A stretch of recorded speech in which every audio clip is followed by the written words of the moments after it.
এটাই তো, তুমি প্রিভিলেজড হয়েছো, সে প্রিভিলেজড না। প্রিভিলেজড হয়ে তুমি সুইসাইড করতে যাচ্ছ, তোমার সবকিছু মনে হচ্ছে জীবন বৃথা। আসলে তো জীবন বৃথা না, there is lot more to learn. তো আপনি কি মনে করেন না হা হুতাশ করে জীবনটা একদম স্রোতের বিপরীতে গা ভাসিয়ে দেওয়ার রিজন এটা হতে পারে? তো এটা বাবা মার আমার মনে হয় একটু কেয়ারফুল হওয়া উচিত, ছেলে মেয়েদেরকে ছোটবেলা থেকে একটু আউট গোয়িং করা। মানে তারা মনে করে আমার মেয়ে আমি এইভাবে বড় করেছি, ছেলেকে এভাবে বড় করেছি, ও তো আমাকে ছাড়া থাকতেই পারে না, ও তো আমাকে ছাড়া বাইরে যেতেই পারে না, তো এসি ছাড়া থাকতেই পারে না। সে পাহাড়ে যে থাকবে কি করে, কিভাবে থাকবে? আর তার তো একটা মেন্টালিটি গ্রো করতে হবে, আর গ্রোটা তো তার বাসা থেকে করতে হবে।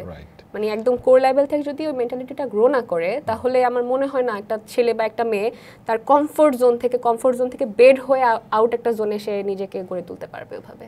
এটা সম্পূর্ণ দায়িত্ব পরিবারের বা আশেপাশের সোসাইটির। আর সম্পূর্ণ যদি আমার মতো একটু ঘাটতারা হয়, তাহলে একটু হাটকে কাজ করতে হবে। তরুণ প্রজন্মের উদ্দেশ্যে আপনার মেসেজটা কি? আমার আসলে কি বলবো, তরুণ প্রজন্ম তো এখন এত অ্যাডভান্স, ওদেরকে কোনো কিছু দিলে ওরা কি শুনবে? তারপরও আমি যেটা বলতে চাচ্ছি সেটা হচ্ছে ওই জীবনটা কোর ব্যাঙের মতোই না কাটিয়ে একটু তোমার কমফোর্ট জোন থেকে বের হয়ে একটু ডানে বামে তাকিয়ে একটু এক্সপ্লোর করো।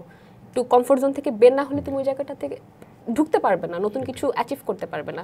মানে এখনকার ব্যবস্থা হয়ে গেছে যে A+ না পেলে জীবন বৃথা, শেষ। একটা ভালো রেজাল্ট CGPA 4/4 না পেলে জীবন বৃথা, ভালো চাকরি না করলে আমার লাইফের কোনো স্ট্যাটাস নেই। This is totally wrong concept. আপনার এক্সপিরিয়েন্সটা ম্যাটার করে সব কিছুতে, সেটা আপনার পার্সোনাল লাইফ, পার্সোনাল থেকে বাইরের লাইফ, প্রকৃতির লাইফও হতে পারে। আপনি যখনই জীবনে হতাশ হবেন, বা তরুণ প্রজন্মই তো কথা বলছি আর কি, ওরা যদি হতাশ হয়, ওরা কিন্তু একটু এই কমফোর্ট জোন থেকে বের হয়ে ডানে বামে কোথাও একটু ঘুরতে যায়, সেটা একা হতে পারে, বন্ধু বান্ধবীদের সাথে হতে পারে, তাহলে কিন্তু মনে হবে যে না, লাইফের কত ভ্যালু আছে। আমি পাহাড়ের কথা বলি, ওরা আমার মনে হয় সবারই পাহাড়ে যাওয়া উচিত ওদের একবার হলেও। কেন? পাহাড়ে একটা ডিম, একটা সবজি কিনতে মানে আনতে হলে ওদেরকে 7-8 ঘন্টা ট্রেকিং করে কাঁধে করে বয়ে নিয়ে আসতে হবে। যে জীবন তারা নিমিষে শেষ করে ফেলতে চায়, আত্মহত্যা করে ফেলতে চায়, ওটা দেখার পর আমার মনে হয় না ও আর আত্মহত্যা করতে চায়। লাইফটা কত কষ্টের এবং কি আনন্দ করে তারা বাঁচছে। সে চাইতে না চাইতে হাতের মুঠোয় সব পেয়ে যাচ্ছে, কিন্তু ওই পাহাড়ের লোকটা কি পাচ্ছে? পাচ্ছে না।